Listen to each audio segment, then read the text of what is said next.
इथे फक्त दागिने नाही तर पिढ्यानपिढ्यांचा विश्वास मिळतो. परंपरेची झळाळी आणि विश्वासाची खात्री. कैलास अडगावकर ज्वेलर्स, दत्त मंदिर बस स्टॉप, नाशिक रोड. माननीय एकनाथजी शिंदे साहेबांवर जेव्हा अन्याय झाला तेव्हा नाशिकमधून माझ्या राजकीय भविष्याची चिंता न करता नाशिकमधून मी सर्वप्रथम शिंदे साहेबांसोबत गेलो. नाशिकमध्ये शिवसेनेचा काळ अत्यंत कठीण असताना कोणतीही अट शर्त न ठेवता आणि कोणताही राजकीय सौदा न करता मी सर्वप्रथम पुढे येऊन शिवसेनेत प्रवेश केला.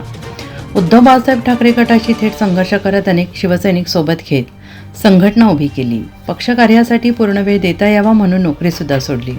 7 वर्षांपासून असलेले म्युनिसिपल कर्मचारी सेनेचे अध्यक्षपद आणि नाशिक महानगरपालिकेत असलेल्या केबिनचा पण त्याग केला.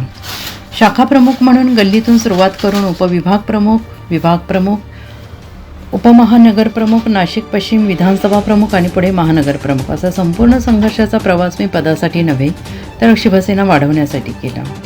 विधानसभा आणि लोकसभा निवडणुकांमध्ये जोरदार उमेदवार कोणाचाही असो, शिवसेनेचा झेंडा खांद्यावर घेऊन आघाडी घेतली.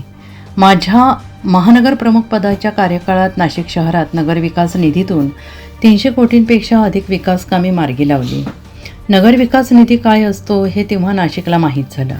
स्वतःच्या प्रभागापुरते मर्यादित न राहता इतर नगरसेवकांच्या प्रभागासाठी निधी मिळावा यासाठी मी सातत्यानं धावपळ केली. पण आज निष्ठावंत आणि संघर्ष करणाऱ्या शिवसैनिकांवर अन्याय होत असल्याची भावना निर्माण झाली. 1 वर्ष निगोसिएशन करून पक्षात आलेल्या अजय बोरस्ते यांना एकाच वेळी जिल्हाप्रमुख, उपनेते, शिवसेना अण्णासाहेब पाटील आर्थिक विकास महामंडळाचे पद, नाशिक महापालिका गटनेते अशी 4 महत्त्वाची पदे देण्यात आली. त्यानंतरही अजय बोरस्ते यांनी सतत मीडियात बातम्या पेरल्या की कार्यकारिणी बदलणार, महानगर प्रमुख बदलणार. सोशल मीडियात पक्षाबद्दल संभ्रम कायम ठेवला. त्यामुळे अनेक पक्षप्रवेशही थांबले, पण कोणीच लक्ष दिले नाही. तसेच 1.5-2 वर्षानंतर पक्षात प्रवेश केलेल्या विलास शिंदे यांना सहज संपर्क प्रमुख नाशिक आणि आता उपमहापौर नाशिक अशी 2 पदे देण्यात आली. एकीकडे संघर्ष, निष्ठा आणि संघटन उभारणी करणाऱ्या शिवसैनिकांना डावललं जात आहे, दुसरीकडे सौदेबाजी करून आलेल्यांना पदांची खैरात होते आहे. त्यामुळे पक्षातील अनेक प्रामाणिक कार्यकर्त्यांमध्ये तीव्र असंतोष आहे. या अन्यायाच्या पार्श्वभूमीवर सोमवारी मी शिवसेनेच्या नाशिक महानगर प्रमुख पदाचा राजीनामा पक्ष नेते माननीय एकनाथजी शिंदे साहेब आणि माननीय खासदार डॉक्टर श्रीकांत शिंदे साहेब यांच्याकडे सादर करणार आहे.